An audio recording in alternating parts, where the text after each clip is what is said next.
పెళ్లి తర్వాత విడాకులు తీసుకోవాలనే కండిషన్ ఏంటి? మరి ఈ పెళ్లి ఎందుకు చేయాలనుకుంటున్నారు? ఎవరైనా నన్ను ఆ రుద్రని పెళ్లి చేసుకోమంటే నేను సూసైడ్ చేసుకుంటా. Nandini please please please stop it. కత్తిని తీసే. లేదు మమ్మీ, నా జీవితం నాశనం అవుతుంది. ఆ రుద్రని మీరు చూశారు కదా, పేదవాడు, చదువుకోలేదు, చిరిగిన బట్టలు వేసుకుంటాడు. పెళ్లి తర్వాత అతను నన్ను ఏ బస్తీకి తీసుకుపోతాడో కూడా తెలీదు. ఇదంతా తెలిసినా కూడా మీరు నన్ను అతన్ని పెళ్లి చేసుకోమంటున్నారా? మావయ్య, మీరెందుకు ఇలా చేస్తున్నారు? మీ మనవరాలి ప్రాణం తీయాలనుకుంటున్నారా? ఇప్పటికిప్పుడు ఈ పెళ్లి క్యాన్సిల్ చేయకపోతే నేను మీపై కేసు పెడతాను.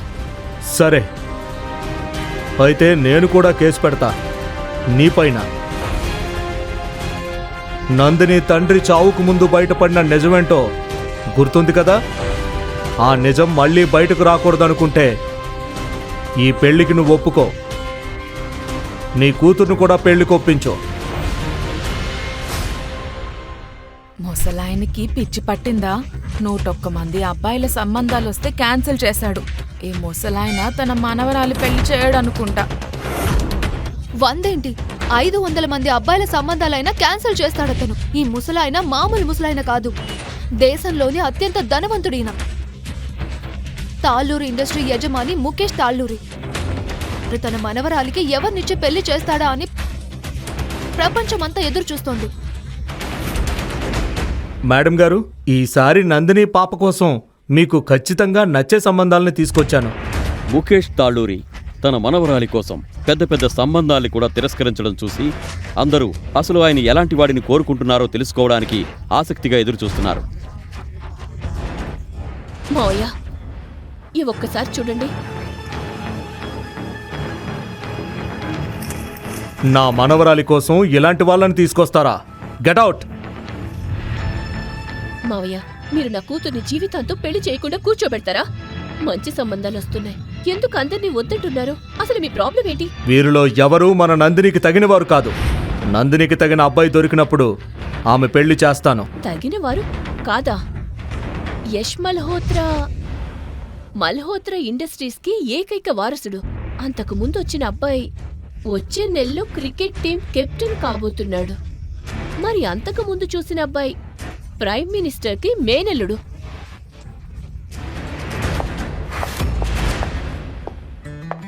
హాయ్ తాతయ్య. ఎస్ అమ్మా. డన్. నందిని ముఖేష్ తాళ్ళూరి ఏకైక మనవరాలు. ప్రపంచం ఆశ్చర్యపోయేలా ఆమె కోసం నేను అబ్బాయిని వెతుకుతాను. నా కూతురి కోసం ఏ రాజపు రాకుమారుణ్ణి వెతుకుతున్నారో మరి నాకు అర్థం కావడం లేదు. నీకు బుద్ధుందా లేదా? అది కాదు సార్. 1000 రూపాయల షూ పాడు చేశావు. వైట్ షూకి బ్లాక్ పాలిష్ ఎవడైనా వేస్తాడా? క్షమించండి సార్, మనుషులం కదా, తప్పు అవుతుంది కదా. తప్పు చేసి పైగా వాదిస్తున్నావా? ప్లీజ్ వదిలేయండి సార్. పాపం పిల్లాడు, తప్పు జరిగిందంటున్నాడు కదా, క్షమించండి. వీడినేం చేయాలో నువ్వు నాకు చెప్తున్నావా? నీ లిమిట్స్లో నువ్వుండు. నువ్వు కూడా ఈ షాప్లో షూ పాలిష్ చేసేవాడివే. అయినా నీకు వీడి మీద జాలి కలుగుతుంది కదా. ఇదిగో, ఇప్పుడే ఈ షూ నువ్వు క్లీన్ చేయి. వెళ్ళు, క్లీన్ చేయి. ఏంటి నా మొహం చూస్తున్నావు? లోపలికి వెళ్ళు.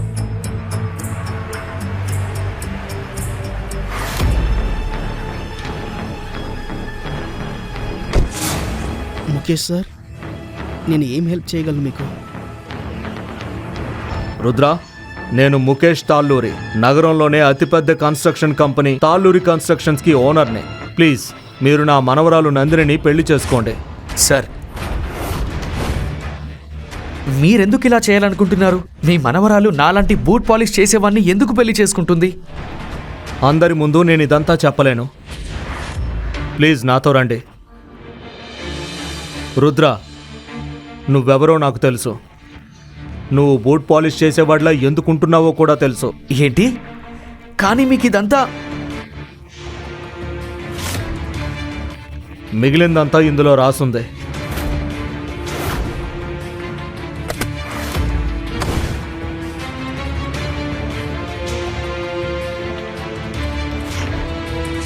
కానీ పెళ్లి తర్వాత విడాకులు అనే ఇంత దారుణమైన కండిషన్ ఏంటి?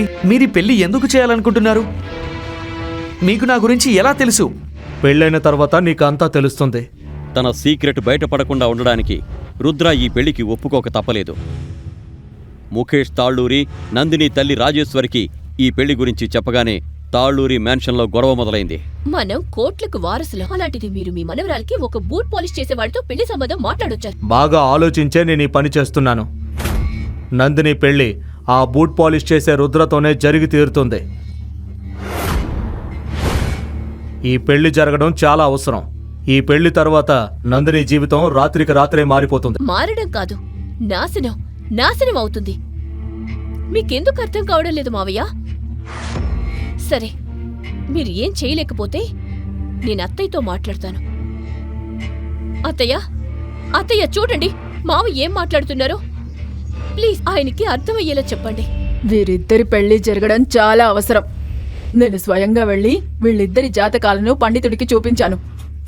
ఆ అబ్బాయి నందిని జీవితంలోకి రావడం కోఇన్సిడెన్స్ కాదు. ఈ బంధాన్ని ఆ పైనున్న దేవుడు నిర్ణయించేశాడు. అత్తయ్య మీరేం మాట్లాడుతున్నారు? జాతకంలో రాసిన ప్రతిదీ మనం నమ్మాలా? సరే, మీరు కూడా నాకు సపోర్ట్ చేయకపోయినా పర్వాలేదు. నేను ఒంటరిగానైనా నా కూతుర్ని ఈ పెళ్లి నుండి కాపాడుకుంటాను. ఎవరైనా నన్ను రుద్రని పెళ్లి చేసుకోమంటే నేను నా నరాలు కోసుకుంటాను. Nandini, please please please stop it, stop it please. ఏం చేసుకోకు, ఈ కత్తిని తీసేయ్. లేదు మమ్మీ, నా జీవితం నాశనం అవుతుంది. ఆ రుద్రని మీరు చూశారు కదా, పేదవాడు, చదువుకోలేదు, చిరిగిన బట్టలు వేసుకుంటాడు. పెళ్లి తర్వాత అతను నన్ను ఏ బస్తీకి తీసుకుపోతాడో కూడా తెలీదు. ఇదంతా తెలిసినా కూడా పెళ్లి చేసుకోమంటున్నారా? లేదు లేదు, నువ్వు ఎక్కడికి వెళ్ళనవసరం లేదు. పెళ్లి తర్వాత రుద్ర ఇక్కడ మనతో పాటు ఉంటాడు. నువ్వు నీ సుఖాలను వదులుకోవాల్సిన అవసరం లేదు. నో, అయినా సరే నేను అతన్ని పెళ్లి చేసుకోను. ఒకవేళ తాతగారు నన్ను బలవంతం చేస్తే నేను నా ప్రాణాలు తీసుకుంటాను. Stop it, stop it. 1 minute, నేను ఎక్స్ప్లెయిన్ చేస్తాను. మావయ్య, మీరెందుకు ఇలా చేస్తున్నారు? మీ మనవరాలి ప్రాణాలు తీయాలనుకుంటున్నారా? ఇప్పటికిప్పుడు ఈ పెళ్లి క్యాన్సిల్ చేయకపోతే నేను మీపై కేసు పెడతాను. సరే, అయితే నేను కూడా నీపై కేసు పెట్టనా? నీపైన నందిని తండ్రి చావుకు ముందు బయటపడిన నిజం గుర్తుంది కదా? ఆ నిజం మళ్ళీ బయటకు రాకూడదనుకుంటే ఈ పెళ్లికి నువ్వు ఒప్పుకో, నీ కూతుర్ని కూడా పెళ్లికి ఒప్పించు. ముఖేష్ తాళ్ళూరి ఇచ్చిన వార్నింగ్తో రాజేశ్వరి నోరు మూసుకుంది. ఆమె నందినిని తనతో పాటు అక్కడి నుంచి తీసుకుపోయింది. అసలేం జరుగుతుంది? టైం వచ్చినప్పుడు రాజేశ్వరికి అన్నీ చెప్తాను. ముందు పెళ్లి జరగనివ్వు. ఇప్పుడు ఈ పెళ్లిని ఎవరూ ఆపలేరు. పెళ్లి వెనక ఉన్న నిజం తెలియకపోయినా రాజేశ్వరి మరియు నందిని ఒప్పుకోక తప్పలేదు. పెళ్లి రోజు దగ్గర పడుతోంది. కానీ ఇప్పటి వరకు నందిని రుద్రని ఒక్కసారి కూడా కలవలేదు. ఈ విషయం రుద్రని లోపల బాధించింది. రేపే మా పెళ్లి, కానీ మేమిప్పటి వరకు సరిగ్గా మాట్లాడుకోవడం కూడా లేదు. ఆమె నా కాల్స్కి ఆన్సర్ చేయడం లేదు, నా మెసేజెస్కి రిప్లై ఇవ్వడం లేదు. నందిని నన్ను అస్సలు యాక్సెప్ట్ చేయాలనుకోవడం లేదు అనిపిస్తుంది. పెళ్లి జరగనివ్వు, నందిని నిన్ను యాక్సెప్ట్ చేస్తుంది. మీరేం మాట్లాడుతున్నారు? నందిని ఈ పెళ్లి తన ఇష్ట ప్రకారమే చేసుకుంటుందని మీరు చెప్పారు కదా. మీ మాటలు విన్న తర్వాత మీరు ఆమెని బలవంతం చేస్తున్నారనిపిస్తుంది. బలవంతంగా పెళ్లి చేస్తున్నా అయితే ఏంటి? ఇది నాకు నా మనవరాలికి మధ్య విషయం. నువ్వు మధ్యలో జోక్యం చేసుకోకు. సరే ముఖేష్ గారు, నేను మీ ఫ్యామిలీని యాక్సెప్ట్ చేయడం నాకు అవసరమే కావచ్చు. అలాని నేను బలహీనుడిని కాదు. ఓహో, ఇంత అహంకారమా? సరే, పెళ్లిని ఆపేయండి. కానీ అప్పుడు నేను కూడా ఈ ప్రపంచానికి చెబుతాను, నువ్వు బూట్ పాలిష్ చేసేవాడివి కాదు, నీ అసలు నిజం వేరని. ముఖేష్ ఎటువంటి వల వేశాడంటే దాని నుండి ఎవరూ తప్పించుకోలేకపోయారు. మరుసటి రోజు ఇష్టం లేకపోయినా తాళ్ళూరి కుటుంబ ఏకైక కుమార్తె పెళ్లి బూట్ పాలిష్ చేసే రుద్రతో జరిగింది.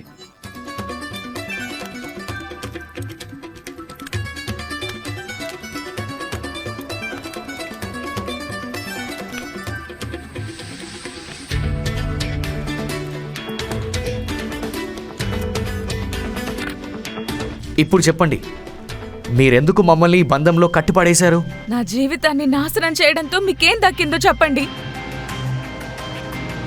తల్లి, నేను ఈ పెళ్లి ఎందుకు చేయించానంటే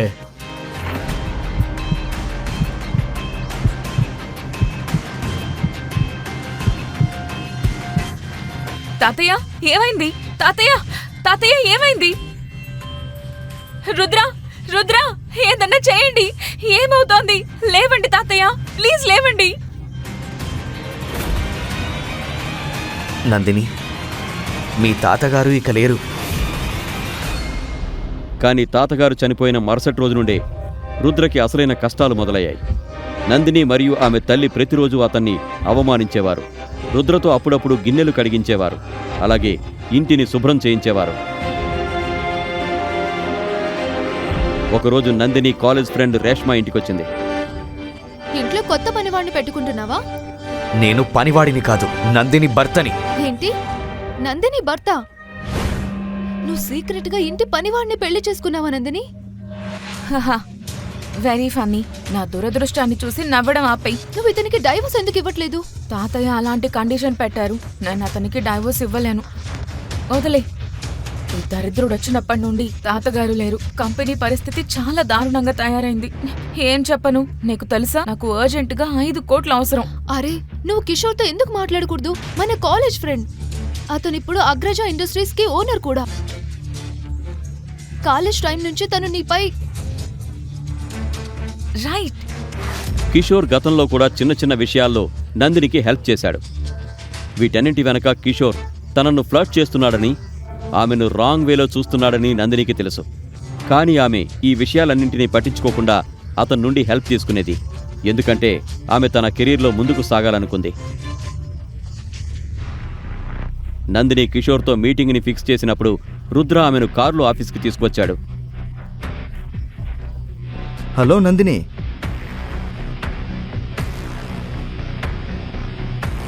ఎందుకింత లేట్ అయింది? Everything is all right? All okay? Yes, all okay. I'm so sorry, నేను ట్రాఫిక్ లో ఇరుక్కుపోయాను. పర్వాలేదు, ఇట్స్ ఓకే. రా.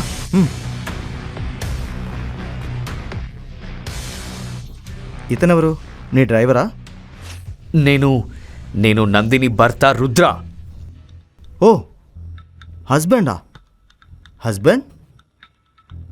Hi. I'm sorry Rudra, actually I don't know. అసలు నువ్వేం చేస్తావు? నీ బిజినెస్ ఏంటి? అది యాక్చువల్లీ నేనేం వర్క్ చేయను. నేను అంతగా చదువుకోలేదు కూడా. ఈ పేదవాడికి నందిని లాంటి అమ్మాయి దొరికింది. వావ్, ఏదేమైనా నాకైతే మంచిదే. ఇప్పుడు ఆమె నా వల్ల పడేయడానికి కొద్దిగా డబ్బు విసిరితే సరిపోతుంది. అరే పర్వాలేదు, నేను నందిని కోసం ఎంతైనా చేయగలను. మా కంపెనీలో ఒక జాబ్ ఉంది, చెప్పు. వర్క్ చేస్తావా? డోంట్ వరీ, నువ్వు నందిని భర్తవే. నేను నీకు మంచి వర్కే ఇస్తాను.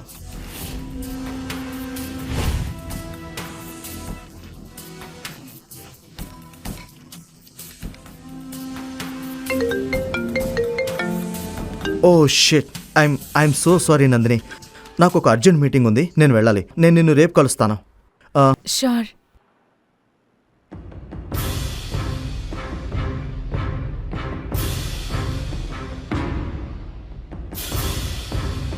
నువ్వు నా హస్బెండ్ అని చెప్పాల్సిన అవసరం ఏమొచ్చింది? నువ్వు జాబ్ చేయడం లేదని కూడా చెప్పేశావు. ఇదంతా చెప్పడమే కాకుండా అతను నీకు ఉద్యోగం ఇస్తాను అన్నప్పుడు నువ్వెందుకు ఒప్పుకోలేదు?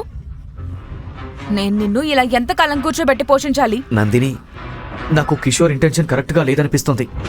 అతను నీ కంపెనీని కాపాడడానికి మనీ ఇవ్వడం లేదు.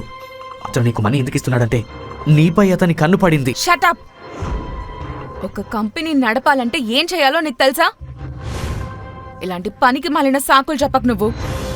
ఏం ఆలోచించి తాతయ్య నిన్ను నా నెత్తిన పెట్టారో కానీ ఆయనేమో స్వర్గానికి వెళ్ళిపోయారు.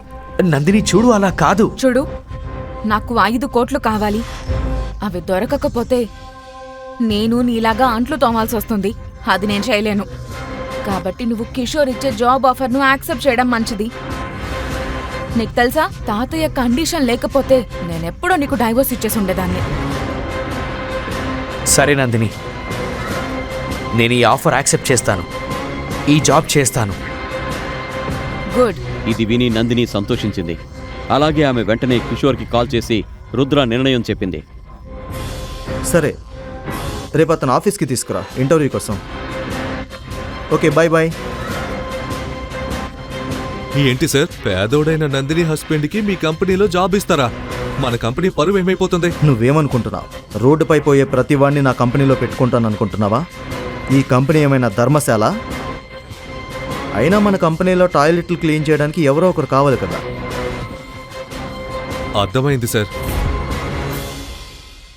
మరుసటి రోజు ఉదయం నందిని రుద్రని కిషోర్ ఆఫీస్కి తీసుకువచ్చింది. దారి పొడుగునా నందిని రుద్రకి ఇంటర్వ్యూలో ఎలా మాట్లాడాలో చెబుతూనే ఉంది. Okay. Okay sir. Hi. Hi Nandini, how are you? I'm good. రా కూర్చో. కమ్. Hey wait. వెనక లిజన్. Yes sir. రుద్రని బయటికి తీసుకెళ్ళి ఫామ్ ఫిలప్ చేయించు. కమ్. అండ్ లిజన్, బయటికి వెళ్ళి అందరికీ చెప్పు నన్ను డిస్టర్బ్ చేయొద్దని. నేను నందినితో పర్సనల్గా మాట్లాడాలి. Got it?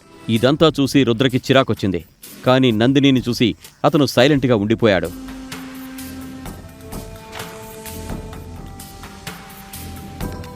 ఇదిగో ఇందులో మీ డీటెయిల్స్ అన్ని ఫిల్ చేసి సైన్ చేయండి. మేడం, ఇందులో సైన్ ఎక్కడ చేయాలి? అరే చదువుకోలేదా? కనిపించడం లేదా? ఇక్కడ సైన్ చేయాలి.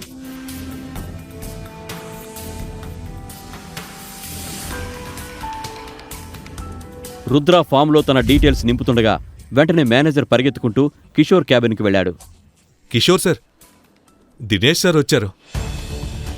కిషోర్ బాబాయ్ దినేష్ ఒక మాజీ ఆర్మీ మ్యాన్ మరియు ఇప్పుడు హైదరాబాద్లోనే అతిపెద్ద వ్యాపారవేత్తల్లో ఒకరు. కిషోర్ అతనితోనే పనిచేస్తాడు.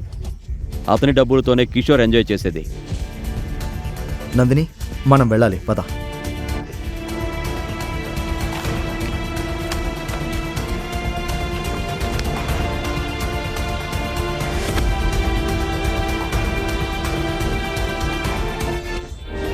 గుడ్డివాడివా ఏంటి? Sir, I'm so sorry. నేను కేవలం ఇక్కడికి అడ్రస్ అడగడానికి వచ్చాను. నేను వెళ్తున్నాను. Sorry sir. దినేష్ రుద్రని గుర్తుపట్టకుండా ఉండడానికి అతను త్వరగా అక్కడి నుంచి వెళ్ళిపోయాడు. అప్పుడే దినేష్ దృష్టి అక్కడ ఉన్న పెన్పై పడింది. పెన్పై ఉన్న ఆ 6 గుర్తును చూసి అతని కాళ్ల కింద భూమి కంపించింది.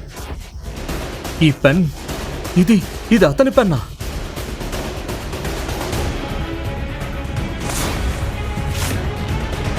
మిస్టర్ రుద్ర 3 ఏళ్ళు ఎక్కడున్నాడు? మన కంపెనీ కొనడానికి వచ్చాడా? ఏంటి, కంపెనీ కొనడమా? అతన్ని చూస్తే అతను ఒక సమోసా అయినా కొనగలడని మీకు అనిపిస్తుందా? నిజం ఏంటంటే అతను నా ఫ్రెండ్ నందిని హస్బెండ్. అతని దగ్గర ఏ పని లేదు. అందుకే నేనే అతనికి ఏదైనా పని ఇద్దామని అనుకుంటున్నాను. మీరు అతన్ని తిట్టేసరికి అతను ఇక్కడ నుండి వెళ్ళిపోయాడు. నీకు పిచ్చి పట్టిందా కిషోర్? ఈ పెన్ని చూస్తున్నావా? ఈ గుర్తును చూస్తున్నావా? ఈ గుర్తు కేవలం... అంటూనే దినేష్ ఆగిపోయాడు. అయితే ఇదంతా విన్న కిషోర్ పరిస్థితి దారుణంగా తయారైంది. తన బాబాయ్ ముఖంలో అలాంటి భయాన్ని అతను మొదటిసారి చూశాడు. సార్, మీరెవరి గురించి మాట్లాడుతున్నారు? మీరు రుద్రని ఎవరో అనుకుంటున్నారు. మేడం, మీ భర్త ఎవరో మీకు నిజంగా తెలీదా? ఈ విషయం మీకు చెప్పాలా వద్దా అనేది నాకు అర్థం కావడం లేదు. రుద్ర సార్ హైదరాబాదులో ఉన్నారంటే దీని అర్థం ఏదో పెద్ద విషయం జరగబోతోంది. నేను నా టీంని అలర్ట్ చేయాలి. మేడం, ఇదిగోండి రుద్ర సార్ పెన్. దినేష్ మాటలు విని నందినికి కూడా ఏమీ అర్థం కాలేదు. అసలు ఈ మాటల అర్థమేంటి? ఎవరి రుద్ర? దినేష్ అంకుల్ ఆర్మీలో ఉన్నారు. అతను రుద్రని చూసి ఎందుకు భయపడుతున్నారు?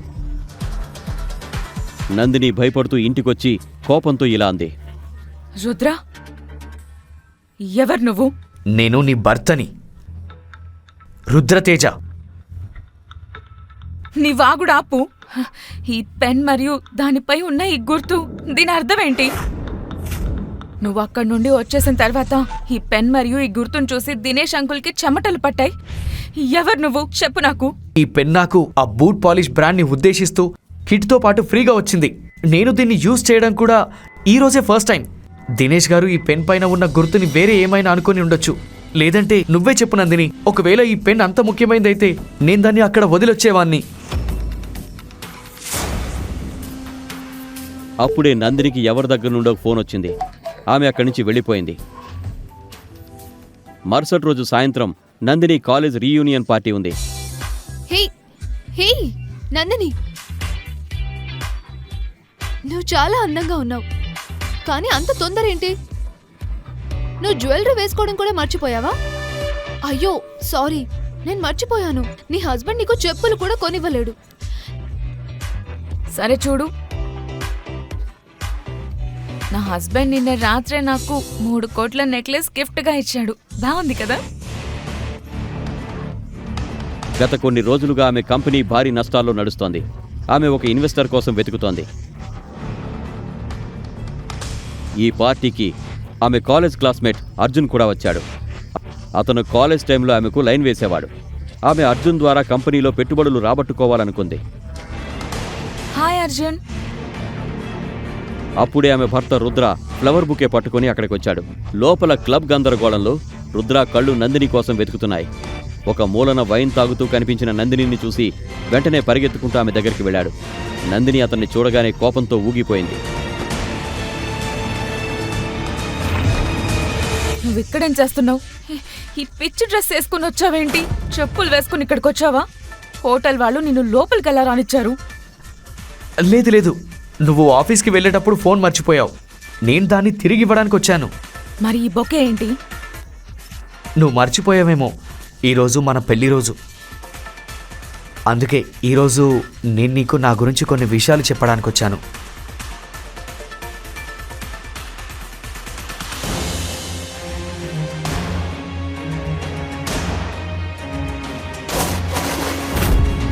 అక్కడ ఉన్న ప్రతి ఒక్కరూ ఇప్పుడు రుద్ర, అర్జున్ మరియు నందిని వైపు చూస్తున్నారు. Let's dance. నందిని, ఒక్కసారి నా మాట విను. నేను నీకు నిజం చెప్పాలనుకుంటున్నా. ఆ పూలను చూసావా? నీ స్థానం నా జీవితంలో ఆ పూలతో సమానం. ఇక్కడ నుండి వెళ్ళిపో. Get out. Nandini, come with మీ.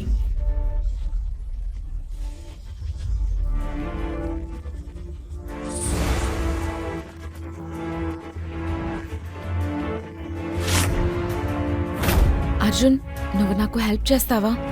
తప్పకుండా చేస్తాను. ఏదేమైనా నువ్వు నా ఫ్రెండ్వి కదా. కానీ నాదో కండిషన్. 2 కోట్లు కావాలంటే నువ్వు ఈ సాయంత్రం మొత్తం నా ఒళ్ళో కూర్చోవాలి. 10 కోట్లు కావాలంటే నువ్వు ఒక రాత్రి నాతో ఉండాలి. చెప్పు, నీకు ఓకేనా?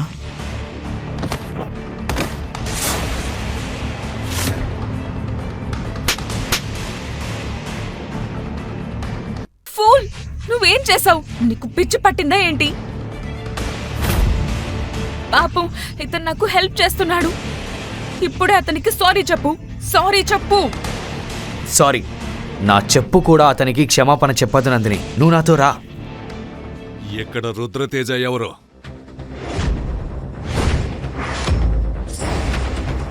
నేనే రుద్రతేజ. నా చేతిలో చావకూడదనుకుంటే నీ రౌడీలను తీసుకొని ఇక్కడి నుంచి వెళ్ళిపో. హేయ్,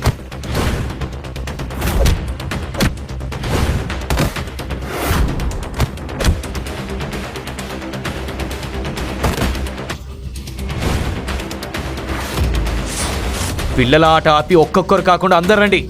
ఆ మహాదేవుడు సాక్షిగా ఈరోజు మీలో ఎవ్వరు కూడా ప్రాణాలతో ఉండరు. రండి.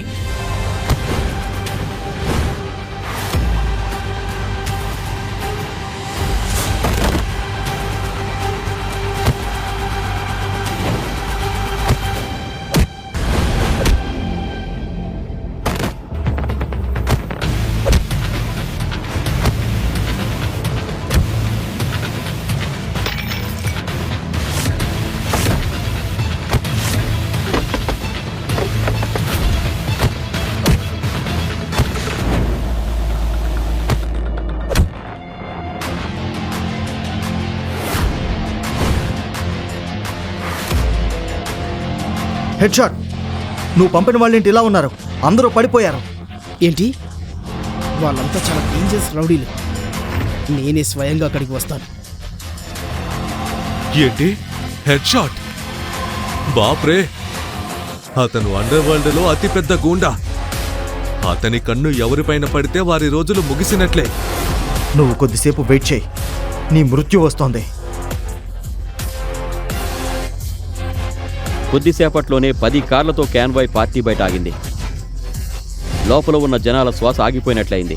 హెడ్ షాట్ క్లబ్లోకి వచ్చాడు. అర్జున్ కళ్ళతో రుద్ర వైపు చూపించాడు. హెడ్ షాట్ వెంటనే తన గన్ తీసి రుద్రకి గురిపెట్టాడు. కదలద్దో. నా పేరు హెడ్ షాట్. ఇప్పటి వరకు నా గురి తప్పలేదు. మీరందరూ మీ పార్టీని ఎంజాయ్ చేయండి. ఇతన్ని నేను నా ప్లేస్కి తీసుకువెళ్ళి అంతం చేస్తాను. ఇతని ఎముకలు విరిచేయకపోతే చూడండి. కొద్దిసేపటి క్రితం గూండాలను కొట్టిన రుద్ర బొమ్మలా నిలబడిపోయాడు. హెడ్ షాట్ మనుషులు రుద్రాని పట్టుకొని అక్కడి నుంచి తీసుకెళ్లారు. నందిని మరియు అర్జున్ కూడా వారి వెనక వెళ్లారు. హెడ్ షాట్ కారు వెనక డిక్కీలో రుద్రని కట్టిపడేశారు. కారు ఒక భయంకరమైన అడవి మధ్యలోకి చేరుకుంది.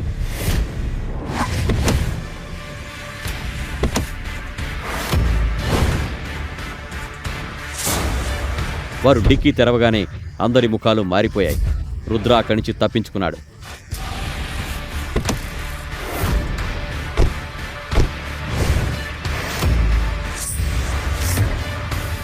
ఇదెలా సాధ్యం? కారు ఎక్కడా ఆగలేదు. కదులుతున్న కారు నుండి కట్టిపడున్న వ్యక్తి ఎలా పారిపోగలడు? అప్పుడే హెడ్ షాట్ కన్ను అక్కడ పడి ఉన్న ఒక పెన్పై పడింది. దాన్ని చూడగానే అతని ముఖం తెల్లబడింది. ఈ పెన్ ఇది అతనిదేనా? అవును, ఆ బికారిగాడు దీంతోనే పేపర్స్ పైన సైన్ చేస్తాడు. అసలు మీరు ఎంత పెద్ద తప్పు చేశారో మీకు తెలియదు. మీరు నన్ను చంపించేశారు. నా బిజినెస్ మొత్తం నాశనం అవుతుంది. మీరు కూడా మీ ప్రాణాలు కాపాడుకోవాలంటే త్వరగా ఎక్కడికైనా వెళ్ళి దాక్కోండి. ఎందుకంటే ఇప్పుడు మీరు కూడా బతకరు.